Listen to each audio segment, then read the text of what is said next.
ಗೂಂಡರಿಗಿಲ್ಲ ಪೊಲೀಸರ ಭಯ, ಪೋಖ್ರಿಗಳು ನಡೆದಿದ್ದೇ ದಾರಿ ಆಗ್ತಾ ಇದೆ. ಇಟ್ಟ ಕಾಡಾನೆ ಕರಡಿಗಳ ಹಾವಳಿಗಳಿಗೂ ಬೀಳ್ತಾ ಇಲ್ಲ ಬ್ರೇಕ್. ರೈತರಿಂದ ಹಿಡಿ ಶಾಪ. ಆಸ್ಪತ್ರೆಯಲ್ಲಿ ಆಸ್ತಿ ವಿಚಾರಕ್ಕೆ ಡಿಶಮ್. ಎಮರ್ಜೆನ್ಸಿ ವಾರ್ಡ್ನಲ್ಲಿ ಕೈ ಮಿಲಾಯಿಸಿದೆ ಟ್ರೀಟ್ಮೆಂಟ್. ಎಲ್ಲದರ ಡೀಟೇಲ್ಸ್ ಕರ್ನಾಟಕ ಟಾಪ್ 20ಯಲ್ಲಿ.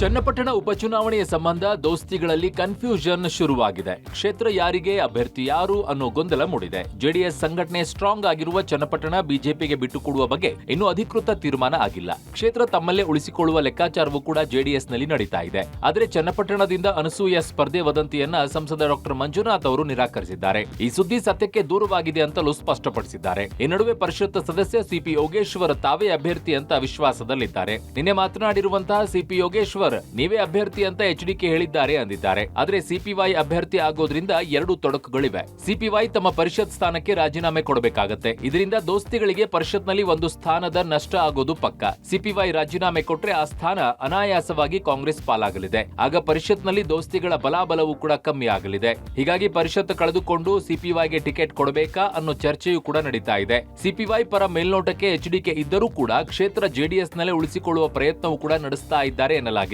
ಚನ್ನಪಟ್ಟಣ ವಿಚಾರದಲ್ಲಿ ದೋಸ್ತಿ ನಾಯಕರ ಸಮನ್ವಯ ಸಭೆ ನಡೆದ್ರೆ ಮಾತ್ರ ಸ್ಪಷ್ಟತೆ ಸಿಗಬಹುದು. ಈ ಚನ್ನಪಟ್ಟಣ ವಿಧಾನಸಭಾ ಕ್ಷೇತ್ರಕ್ಕೆ ಅನಸೂಯ ಮಂಜುನಾಥ್ ಅವರು ಸ್ಪರ್ಧೆ ಮಾಡ್ತಾರೆ ಅಂತ ಗಾಳಿ ಸುದ್ದಿ ಇದೆ. ನಾನು ಇಲ್ಲಿ ಸ್ಪಷ್ಟೀಕರಣ ಕೊಡ್ತೇನೆ, 100% ಅವರು ಸ್ಪರ್ಧೆ ಮಾಡಲ್ಲ. ಇದೆಲ್ಲ ಗಾಳಿ ಸುದ್ದಿ. ಸೊ ಅದರಿಂದ ನಮಗೂ ಮುಜುಗರ ಆಯ್ತು. ಯಾಕೆಂದ್ರೆ ಅನಸೂಯ ಮಂಜುನಾಥ್ ಅವರು 100% ಹೇಳ್ತೀನಿ ಚುನಾವಣೆಯಲ್ಲಿ ಸ್ಪರ್ಧೆ ಮಾಡಲ್ಲ. ಮಹದಾಯಿ ಕುಡಿಯುವ ನೀರಿನ ಯೋಜನೆಗೆ ಗೋವಾ ಸರ್ಕಾರ ಮತ್ತೆ ಖ್ಯಾತೆ ತೆಗೆದಿದೆ. ಕರ್ನಾಟಕ, ಗೋವಾ ಹಾಗೂ ಮಹಾರಾಷ್ಟ್ರ ರಾಜ್ಯಗಳ ಮಧ್ಯೆ ಇರುವಂತಹ ಜಲ ವಿವಾದಕ್ಕೆ ಗೋವಾ ಸಿಎಂ ಟ್ವೀಟ್ ಮಾಡಿ ಮತ್ತೆ ಉರಿಯುವ ಬೆಂಕಿಗೆ ತುಪ್ಪ ಸುರಿದಿದ್ದಾರೆ.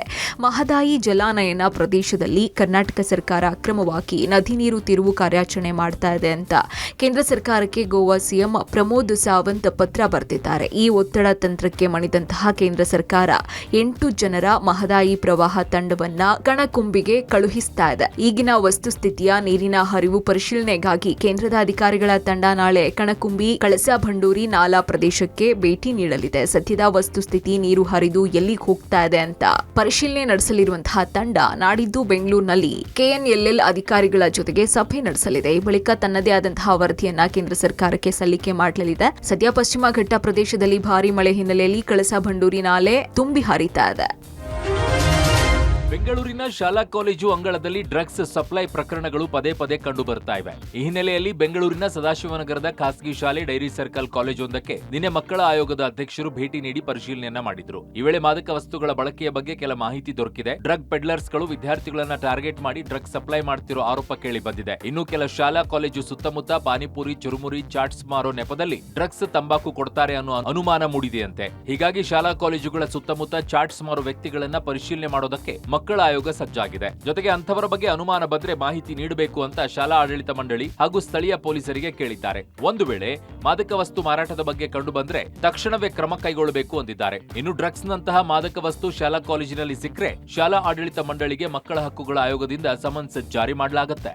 ಪಾನಿಪುರಿ, ಈ ಚುರುಮುರಿ, ಈ ಸೌತೆಕಾಯಿ, ಚಾಕ್ಲೇಟು, ಐಸ್ ಕ್ರೀಮ್, ಮಕ್ಕಳು ಎಲ್ಲೆಲ್ಲಿ ಈ ಸಣ್ಣ ಸಣ್ಣ ತಿಂಡಿಗಳಿಗೆ ಅಪೇಕ್ಷೆ ಪಡ್ತಾರೋ ಅಂತ ಕಡೆ ಕೆಲವರು ಆ ಗೋಣಿ ಚೀಲದ ಒಳಗಡೆನೆ, ಕ್ಯಾಶ್ ಇದ್ದ ಕೆಳಗಡೆನೆ ಸೊ ಅದನ್ನಿಟ್ಟು ಮಕ್ಕಳಿಗೆ ಈ ಒಂದು ಪೆಡ್ಲರ್ ಆಗಿ ಇದನ್ನ ಮಾರಾಟ ಮಾಡ್ತಕ್ಕಂಥ ಏನು ಡ್ರಗ್ಸ್ ಇದೆ ಅಂಥದ್ದನ್ನ ಮಾರಾಟ ಮಾಡ್ತಕ್ಕಂಥದ್ದು ಕೂಡ ಕೆಲವು ಕಡೆ ಕಂಡು ಬಂದಿದೆ. ಅವ್ರು ಯಾರೇ ಇರಲಿ, ಯಾರಾದರೂ ಈ ಥರದ್ದು ಒಂದು ಮಾರಾಟ ಮಾಡ್ತಾ ಇದ್ರೆ ಅವ್ರ ಮೇಲೆ ತಕ್ಷಣ ಕ್ರಮ ಮಾಡಿ.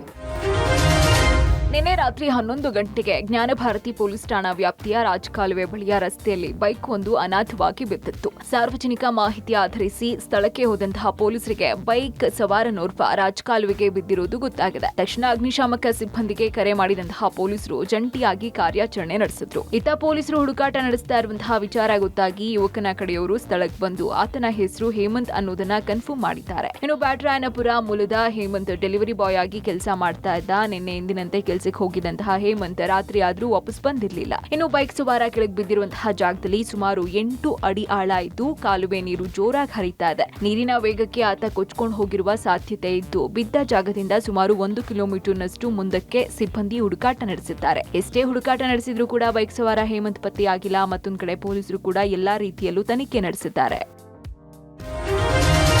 ರಾಮನಗರದಲ್ಲಿ ಕಾಡು ಪ್ರಾಣಿಗಳ ಹಾವಳಿ ಮಿತಿ ಮೀರಿದೆ. ಅದರಲ್ಲೂ ಕನಕಪುರ ತಾಲೂಕಿನಲ್ಲಿ ಕಾಡಾನೆ ಉಪಟಳ ಹೆಚ್ಚಾಗಿದ್ದು, ಕಾಡಾನೆ ದಾಳಿಗೆ ವ್ಯಕ್ತಿ ಸಾವನ್ನಪ್ಪಿರುವಂತಹ ಘಟನೆ ಕನಕಪುರ ತಾಲೂಕಿನ ತಿಪ್ಪೂರು ಗ್ರಾಮದಲ್ಲಿ ನಡೆದಿದೆ. ಗ್ರಾಮದ ರೈತ ಶಿವರುದ್ರ 42 ವರ್ಷದ ವ್ಯಕ್ತಿ ಕಾಡಾನೆ ದಾಳಿಗೆ ಮೃತಪಟ್ಟಿದ್ದಾರೆ. ಇವತ್ತು ಬೆಳಿಗ್ಗೆ ತೋಟಕ್ಕೆ ನೀರು ಬಿಡೋದಕ್ಕೆ ಹೋಗಿದ್ದಂತಹ ಶಿವರುದ್ರ ಮೇಲೆ ಏಕಾಏಕಿ ಒಂಟಿ ಸಲಗವೊಂದು ದಾಳಿ ನಡೆಸಿದೆ. ಶಿವರುದ್ರನ ಎದೆ ಹಾಗೂ ತೋಳಿನ ಭಾಗವನ್ನ ತುಳಿದು ಸೊಂಡಲಿನಲ್ಲಿ ಎಳೆದಾಡಿದೆ. ಆನೆ ದಾಳಿಗೆ ವ್ಯಕ್ತಿ ಸ್ಥಳದಲ್ಲಿಯೇ ಸಾವನ್ನಪ್ಪಿದ್ದಾನೆ. ಈ ಸಂಬಂಧ ಕೋಡಿಹಳ್ಳಿ ಪೊಲೀಸ್ ಠಾಣಾ ವ್ಯಾಪ್ತಿಯಲ್ಲಿ ಪ್ರಕರಣ ದಾಖಲಾಗಿದೆ. ಇತ್ತ ಕೊಪ್ಪಳದಲ್ಲಿ ಮತ್ತೆ ಕರಡಿ ಹಾವಳಿ ಹೆಚ್ಚಾಗಿದೆ. ಸಾವಿರಾರು ರೂಪಾಯಿ ಬೆಲೆ ಬಾಳುವಂತಹ ಕಲ್ಲಂಗಡಿ ಹಣ್ಣುಗಳನ್ನ ಕರಡಿಗಳು ತಿಂದು ತೇಗ್ತಾ ಇವೆ. ಕೊಪ್ಪಳ ತಾಲೂಕಿನ ಸೂಳಿಕೆರೆ ತಾಂಡಾದಲ್ಲಿ ಈ ಘಟನೆ ನಡೆದಿದ್ದು, ಶರಣಪ್ಪ ರಾಥೋಡ್ ಅನ್ನೋರ ಜಮೀನಿಗೆ ನುಗ್ಗಿದಂತಹ 2 ಕರಡಿಗಳು ಕಲ್ಲಂಗಡಿ ಬೆಳೆ ನಾಶ ಮಾಡಿವೆ. ಬೆಳೆ ಕಳ್ಕೊಂಡಂತಹ ರೈತರು ಕಂಗಾಲಾಗಿದ್ದಾರೆ.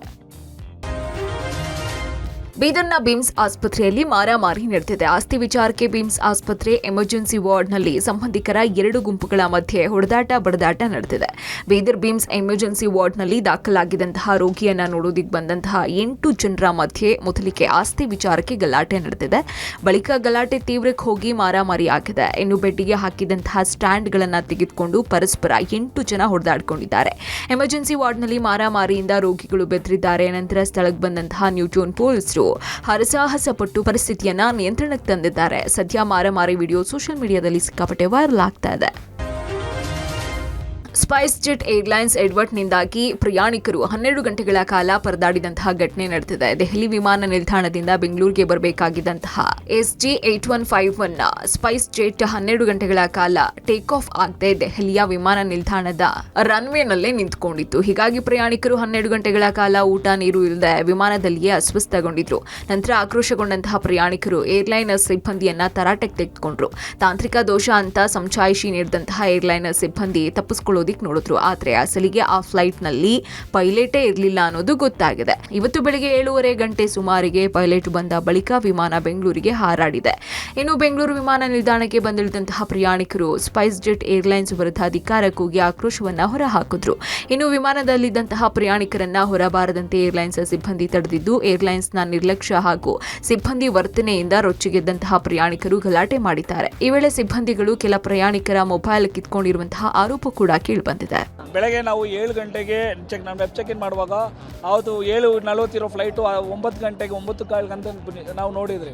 ಅದೇ ನಮಗೆ ಬೇಜಾರಾಯಿತು. ಆಮೇಲೆ ಬಂದಿದ್ದಾದ್ಮೇಲೆ ನೋಡಿದರೆ ಅದು 10 ಗಂಟೆಗೆ ಮಾಡಿದ್ರು, ಮತ್ತು 12 ಕಾಲ್ಗೆ. ಅವ್ರ ಹತ್ರ ಕೇಳಿದರೆ ಉತ್ತರ ಇಲ್ಲ.